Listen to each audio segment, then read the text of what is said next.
Hi all welcome to exam Y olympiad. So അടുത്തായിട്ട് നോക്കുന്നത് number സിസ്റ്റത്തിലെ നമ്പർ തിയറിയിലെ ഒരു ക്വസ്റ്റൻ ആണ്. അതായത് smallest positive integer that does not divide 1 into 2 into 3 up to 9 is എന്നുള്ളതാണ് ചോദിച്ചിട്ടുള്ളത്. IOQM 2024 ചോദിച്ചുള്ള ക്വസ്റ്റൻ ആണ്. വളരെ സിമ്പിൾ ആയിട്ടുള്ള ക്വസ്റ്റൻ ആണ്.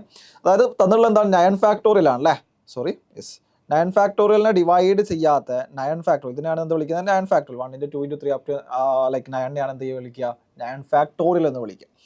സോ 9 ഫാക്ടോറിയൽ ഡിവൈഡ് ചെയ്യാത്ത സ്മോളസ്റ്റ് പോസിറ്റീവ് ഇൻഡിജർ എന്നുള്ളതാണ് ചോദിച്ചുള്ളത്. സോ എന്താ 1 into 2 into 3 into 4 into 5 into 6 into 7 into 8 ആണ് അല്ലേ, ഡിവൈഡഡ് ബൈ എക്സ്. ഏതോ ഒരു നമ്പർ എക്സ് ഉണ്ട്, സച്ച് ദാറ്റ് എന്തായിരിക്കണം ആ എക്സ് കൊണ്ട് ഡിവിസിബിൾ ആകരുത്. സോ എന്താണ് ഇത് ഡിവിസിബിൾ ആകരുത്. ഈ എക്സ് 1 ആവാം 2 ആവാം 3 ആവാം അല്ലേ, സ്മോളസ്റ്റ് പോസിറ്റീവ് ഇൻഡിജർ എന്നുള്ള ചോദിച്ചിട്ടുള്ളത്. സോ 4 ആവാം 5. പക്ഷെ അതൊക്കെ ആയിക്കാനുള്ള പ്രശ്നം എന്താണ് നിങ്ങൾക്ക് അറിയാം.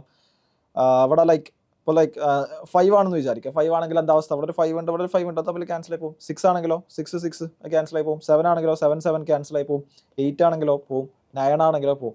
10 ആണെങ്കിലോ 10 ആണെങ്കിൽ പോവോ ഇല്ല, 10 ഇല്ലേ 10 ഇല്ലല്ലേ. പക്ഷെ നേരിട്ട് 10 ഇല്ലാന്നുണ്ടെങ്കിലും 10 എന്ന് പറഞ്ഞാൽ എത്രയാണ് നിങ്ങൾ ആലോചിക്കണം, 2 into 5 ആണ്.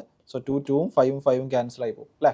പിന്നെ അടുത്ത നമ്പർ ഏതാ വരുന്നത് 11 നിങ്ങൾക്ക് അറിയാം പ്രൈം നമ്പറാണ്, ഇതുവരെ വരാത്ത നമ്പറാണ്. സോ എന്താണ് 11 ആയിരിക്കും അതിൻ്റെ ആൻസർ വരിക. കാരണം 11 കൊണ്ട് ഡിവിസിബിൾ ആകൂല. കാരണം എന്താണ് ന്യൂമറേറ്ററിൽ നമുക്ക് 11 ഇല്ല.